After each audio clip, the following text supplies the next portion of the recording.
ဒီနာဒီတစ်ပင်လေးတွေဂျားတွေကနေပြီးတော့ကျွန်တော်ဆမ်းပြီးတော့ရိုက်ကြည့်မယ်ပေါ့နော် Hello guys ကျွန်တော်ရဲ့ day 9 video လေးကနေပြီးတော့ကြိုဆိုလိုက်ပါတယ်ခင်ဗျာဒီနေ့ကကျွန်တော်လုပ်နေတဲ့စားတော့ဆိုင်မှာကျွန်တော်အလုံးလုံးနေရင်းနဲ့ပတ်ဝန်းကျင်ကိုသတိထားမိလိုက်တဲ့အခါမှာတပုံရိုက်လို့ကောင်းမဲ့composition ကောင်းလေးတွေကိုကျွန်တော်တွေ့တယ်ဒါကြောင့်မလို့ကျွန်တော်တပုံရိုက်ဖို့အတွက်ကျွန်တော်ရဲ့တတိကိုခွင်တောင်းထားပါတယ်ကျွန်တော်ရဲ့ဆိုင်မှာသတိထားမိခဲ့တာကဘာလဲဆိုတော့ကျွန်တော်ဒီမှာအဝင်အပေါက်ဝါမှာဒီအကွေး frame ပုံစံမျိုးဖြစ်နေတယ်ပေါ့နော်ဒီအဝင်အပေါက်ဝါကအဲ့ဒီ frame အပေါက်ဝါမှာလူတွေဖြတ်သွားဖြတ်လာ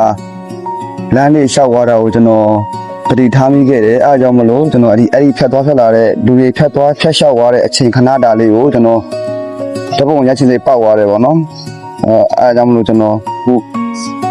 လမ်းတော်လမ်းလာဖြတ်သွားဖြတ်လာလူ subject ကိုစောင့်နေတာပါ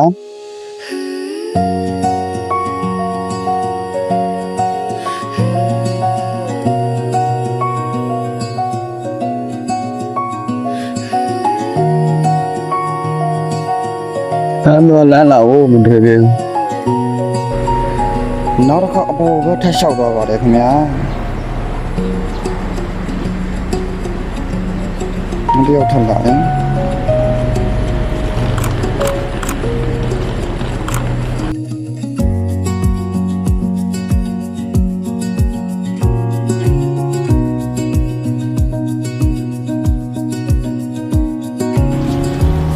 ကျွန်တော်ဒီ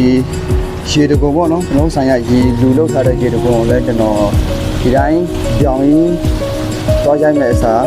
ကျွန်တော်ဒီနာဒီတစ်ပင်လေးတွေဂျားတွေကနေပြီးတော့ကျွန်တော်ဆမ်းပြီးတော့ရိုက်ကြည့်မယ်ပေါ့နော်ဒီရှင်းရပြည့်ကြ